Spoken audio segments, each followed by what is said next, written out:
Today, we're going to take a look at a rod that I'm super excited about. It's called the Bang Bang Pocket Rocket. Let's hit the table and check it out.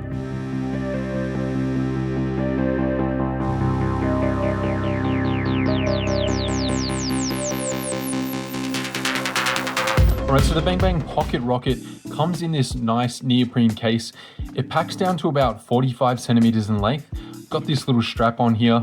We'll open it up. We'll just take a look inside. Every one of these compartments, the 6 different compartments, different sizes for, you know, the tip, the butt section, that type of thing. They're all individual. So yeah, this bag is super handy, especially for a travel rod. But the most important thing is the rod itself. Let's take a quick look at the rod.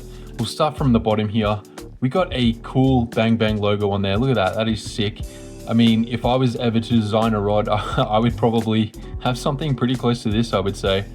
It's got this awesome, like I don't know what you would call that blue, like a metal blue, metallic blue. Looks really nice, one of my favorite colors. EVA foam handle here, and this right here, this is the thing that got my interest when I first saw this rod. This abalone inlay, it looks absolutely sick. It looks very beautiful. It's got, you know, the pinks, the purples, the greens, the blues. Looks absolutely stunning. We'll get that to focus. It's the Rocket 706C, so it comes in spinning and casting. It's a light action rod. It casts 1/16 to 1/4 ounce and has a 2 to 4 kilo line recommendation. So that's around about 1.7 to 7 grams. Now with my experience, I think this rod can probably cast a little bit heavier. I would say it's something like a 2 to 10 gram rod. And yeah, it's got a 30-ton Toray carbon blank, Fuji reel seat, and it's got ceramic inserts on the guides. We'll have a look a little bit higher up. We've got this little Bang Bang logo on there. We've got our Fuji reel seat here. Absolutely love this reel seat. I'll talk about that a little bit later in the video, but it is my absolute favorite. I do have this on some other rods. Ergonomics, yeah, perfect. And we've got this nice touch here. Check this out. This nut has the little Bang Bang logo on it. It looks really smart. It's got some sort of, like, I would say it's more of a gunmetal gray color there with some silver and then black there. It looks very smart. We'll go on to the second piece, and that's this bad boy here. Got the Pocket Rocket logo there, and actually I didn't notice this before, but underneath it says built with fishing addiction technology. That's pretty cool. And underneath there is the Bang Bang logo. Now it's got another abalone shell inlay there, and it's got a very cool feature. I love this. Again, this is something else that I would put on a rod if I was to design it myself. It is a hook keeper, but it is one of those ones that's kind of collapsible. You see how it sort of pivots there? So I think that's really cool. And we've got no guides on this one, but as you know, as you'll notice actually, as we look more onto the other pieces, each individual piece has one of these blue dots so that you can line it up properly. So that is very handy. Now let's show you how it goes into that first piece, and then we'll look at the other pieces there.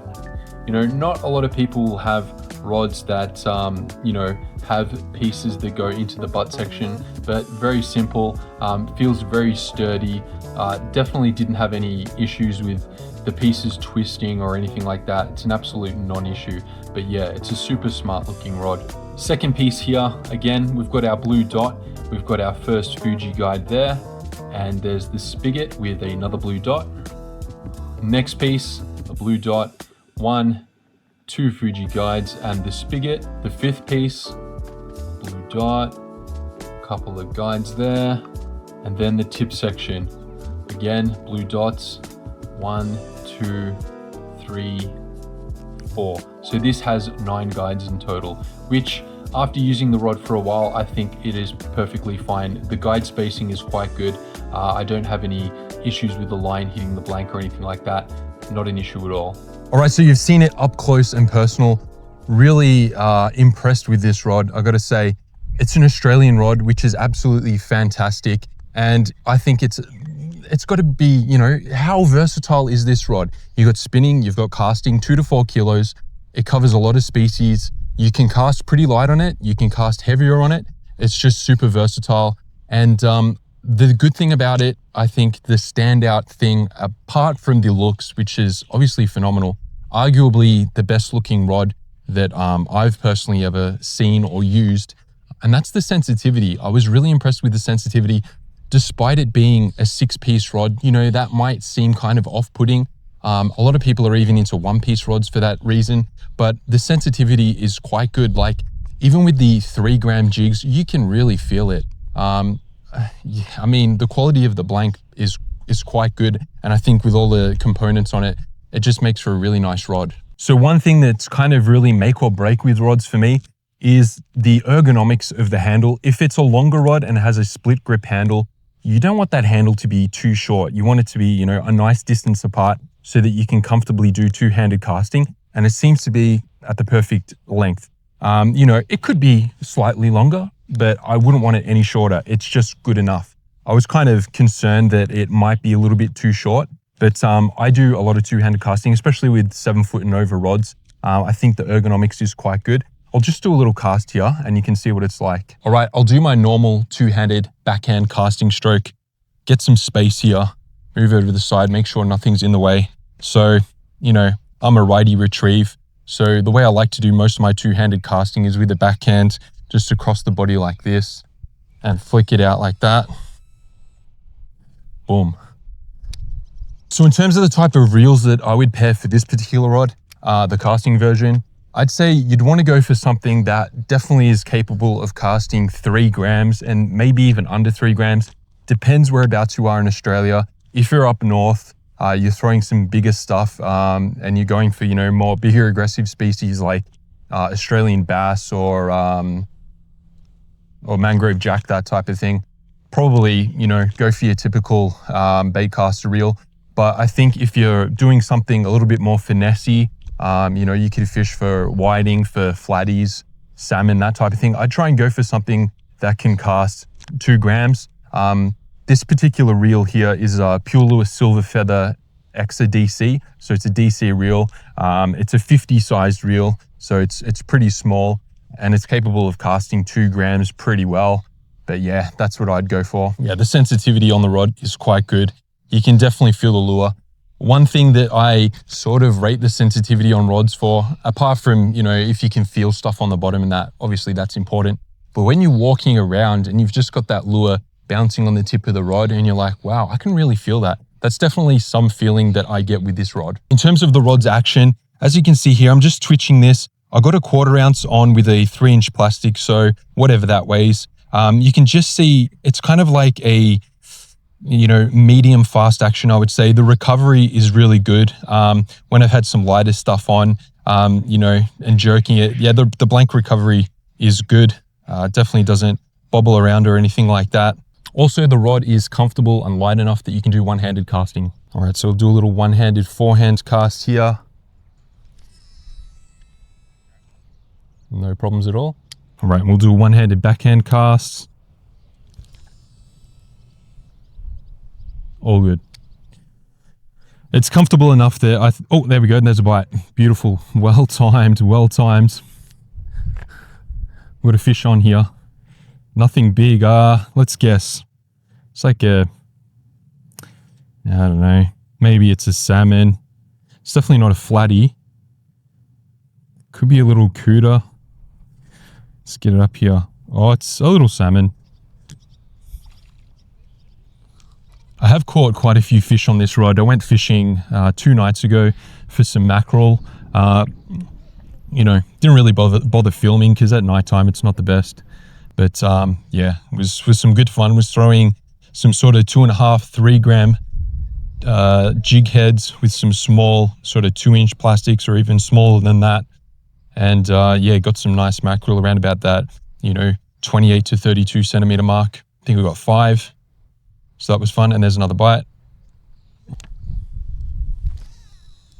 Look at that. No problems whatsoever.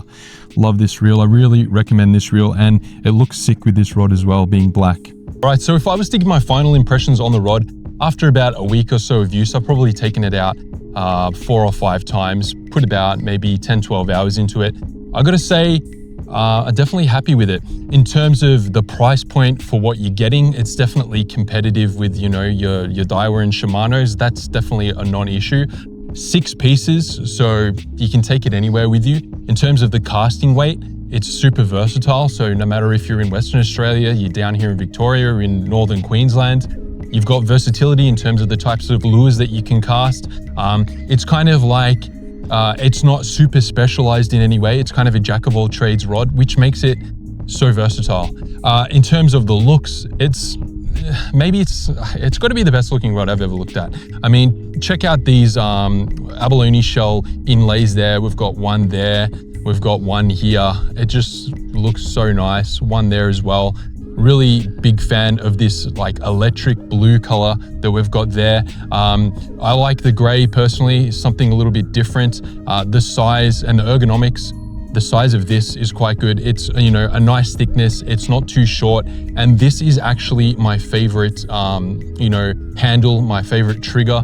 I've got a bunch of bait casting rods. Maybe I've tested, I don't know, 30 bait casting rods over the last 2 years. And I've got a couple of rods that have this one on it. And this one's my favorite because it's got this slight inward curve. You know, sometimes they're flat. Not a fan of that. For the ergonomics, it's got out this little cutout section there. And, you know, the little hole doesn't make a difference, but I guess it makes it more lightweight. But the ergonomics on it are absolutely perfect. As we can see there, absolutely perfect.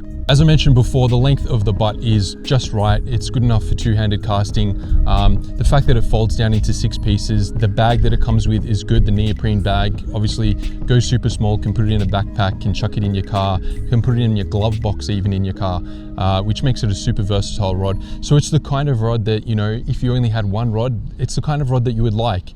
It's got, you know, everything going for it, to be honest. You know, you can use it in all different scenarios. You can take it wherever you want, and it looks awesome.